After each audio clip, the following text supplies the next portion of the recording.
បាទសូមជំរាបសួរពុកម៉ែបងប្អូនថ្ងៃនេះគឺខ្ញុំមានជាដំណឹងមួយពាក់ព័ន្ធទៅនឹង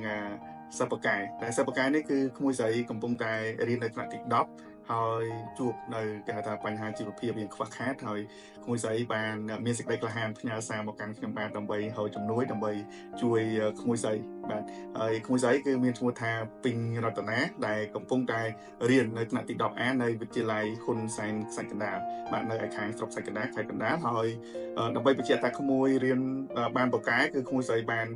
ផ្ញើមកខ្ញុំបាទតាម message នោះគឺបានសរសើរជាច្រើនហើយខ្ញុំមើលទៅគឺ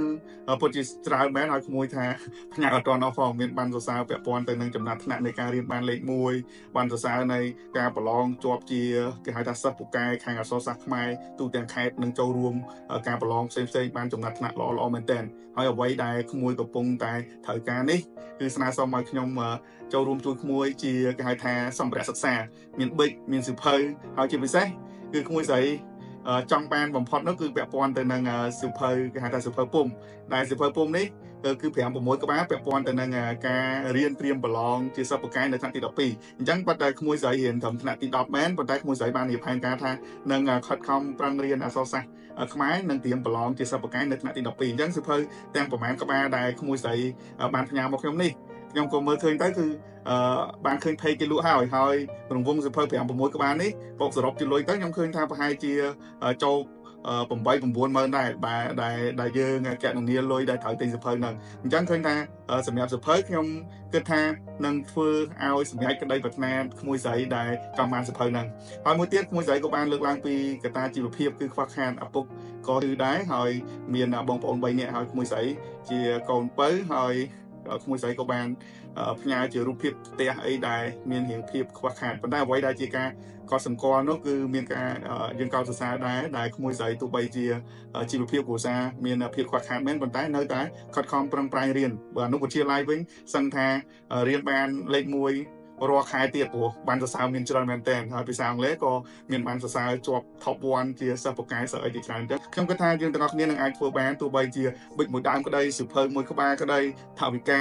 1000រៀលក្តី2000រៀលក្តីគឺយើងអាចចូលរួមគ្នាគឺប្រកាសជាអាចជួយដល់ក្មួយស្រីរតនាបានខ្ញុំក៏ចង់ឲ្យពុកម៉ែបងប្អូនបានស្ដាប់ឮនៅអ្វីដែលជាការលើកឡើងរបស់ក្មួយស្រីរតនាមកកាន់ខ្ញុំបាទខ្លះដូចទៅចាពូសម្រាប់សម្ភារៈសិក្សាក្មួយត្រូវការ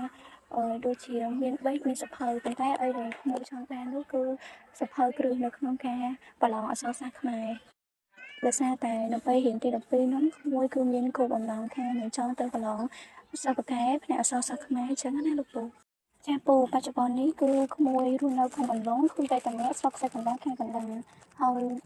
អាចនិយាយបានថាគឺរយៈពេល2ឆ្នាំកន្លះទៀតដែលត្រូវបញ្ចប់កម្រិតវិទ្យាល័យថ្នាក់ទី12ហើយចំពោះការដែលរៀននៅសាកលវិទ្យាល័យគឺក្មួយមានគោលបំណងនៅក្នុងការឆ្លងចាប់យកអាហារូបករណ៍នៅបណ្ដាសាលាផ្សេងៗហើយចំពោះជំនាញដែលក្មួយត្រូវជ្រើសរើសនៅថ្ងៃ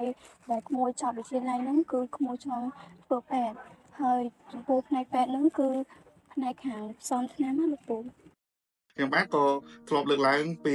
កម្មវិធីដែលខ្ញុំលើកឡើងថាផ្ដើមពីមួយជាមួយយូរ៉ានេះគឺបានន័យថាយើងចង់ឲ្យមានការរួមគ្នាបន្តិចហើយយើងអាចសម្រេចកិច្ចការមួយដែលជាក្តីប្រាថ្នារបស់